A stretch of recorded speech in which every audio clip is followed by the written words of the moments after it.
Hello everyone, I'm Pete Guess, the Economic Policy Director here at Arkansas Advocates for Children and Families. I'd like to recap what happened at the state legislative session earlier this year in the areas of family economic security and the overall budget. So let me start with family economic security. Not a whole lot happened during the session because the legislature hasn't been focused on the basic needs that are so important to many Arkansas children and families. But there were a couple of bright spots. First of all, we've expanded maternity leave for teachers in Arkansas. It used to be that if a school district wanted to provide maternity leave, it had to cover half the cost. But as of this session, the state government will pay the entire cost. So that really helps out teachers. The other minor adjustment was to not count holidays, officially time off from school, as part of maternity leave. Therefore, teachers get the full benefit of maternity leave. Also, another positive was the failure of the legislature to pass legislation that prevents organizations from collecting fees for membership. So in other words, union dues and similar membership fees. This is important because the legislature has already limited what unions can do, has limited collective bargaining, but this would have been just another step making it hard for workers to organize. Now, on the not so bright side, the lows of economic well-being in the state. Act 373 established new procedures for utilities to provide new facilities for electrical and other forms of energy production. Arkansas advocates opposed this for one simple reason. We knew that this bill would result in higher energy prices, and there was no protection for low-income families to help them pay utility bills. So we can expect utility bills to go up around 10%, and that's really going to hurt some families. Act 640, also called Arkansas Work Pays, affects the way TANF applies in the state of Arkansas. TANF is Temporary Assistance for Needy Families, and the name says it all. It provides assistance to those families who are really in economic hardship. The change with this legislation is that anyone receiving TANF must be actively engaged in job search activities. This just provides an additional hardship when families are really suffering. Unfortunately, the Strong Families Act, or HB 1018, failed during the legislative session. This bill would have incentivized the private sector to provide paid family leave to employees.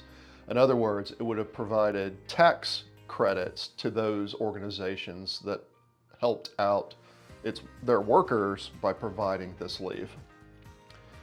Also failed was HB 1024, which would have restored collective bargaining for public employees. Finally, a suite of proposed bills would have provided child care tax credits.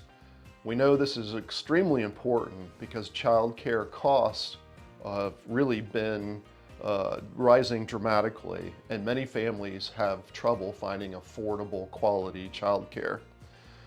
These three pieces of legislation would have provided tax credits to employers, to educators in the early childhood space, and providers who provide early childhood education.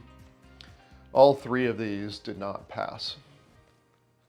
Now I'd like to turn to talking about the overall tax and budget legislation that occurred or did not occur during the session. On the high side, there was a strong effort to eliminate the soft drink tax through HB 1636. This tax generates between $40 and $50 million every year for the state Medicaid trust fund, which is a really important fund for the state match in paying for Medicaid. Eliminating this would of course eliminated this revenue with no clear source of replacement for this revenue. So it's very good this did not pass. Also, SB 354, which would have appropriated up to $750 million for a new prison in Franklin County, also failed. While Arkansas advocates did not weigh in on where the prison should be located, it is important that a thorough study be undertaken to determine the best way to handle corrections going forward.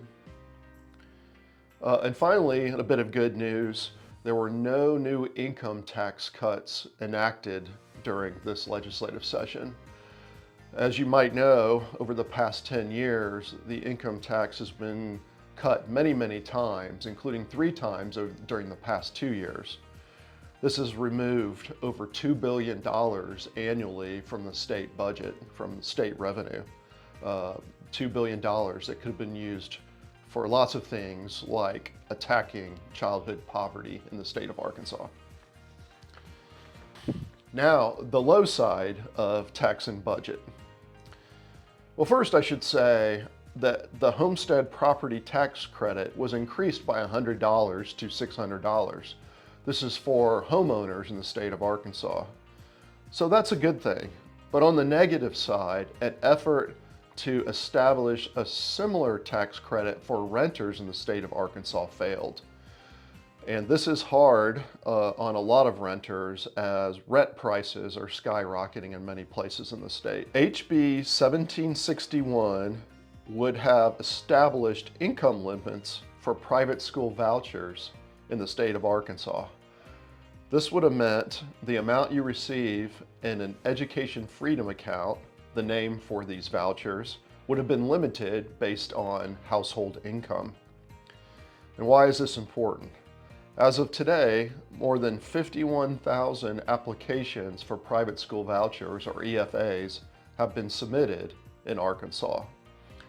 At an approximate value of $7,000 each, this totals more than $350 million. The legislature budgeted about $187 million plus an additional $90 million in a set-aside in case demand was large.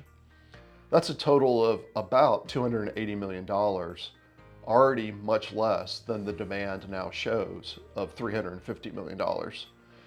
We can only expect this number to vastly increase, putting a severe drain on the state budget. Even though no income tax cuts were passed during this session, there was indeed lots and lots of discussion of future income taxes in both the Senate and House Revenue and Tax Committees. There's even some consideration of property tax cuts going forward. It is hard to see how we run an effective state government in Arkansas with additional tax cuts, especially now that the federal government is poised to require the state government to step up and pay more. And finally, to summarize with a little bit of discussion of the overall budget. The final budget was late in being approved in this session, and what that meant was the Revenue and Tax Committees, even though they discussed tax credits to help families, such as additional tax credits for teachers and nurses and that sort of thing, but they ran out of time to pass any of these things that might have reduced the amount of revenue because they were waiting to see what the final budget looked like. The final budget represents about a 2.9% increase over the previous year. As you might know, that 2.9% does not even keep up with inflation because inflation was large over the past year.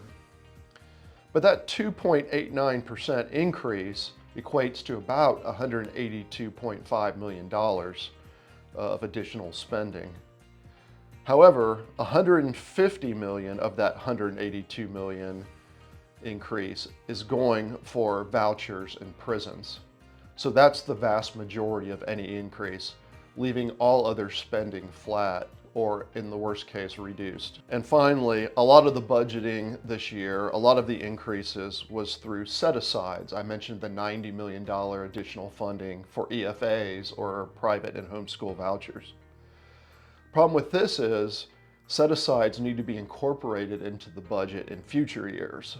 So even though we have a modest surplus going forward, that surplus will be diminished through the incorporation of these regular expenses in future years, leaving the state with very little leeway on additional spending, especially in the areas of helping families and children that need it most.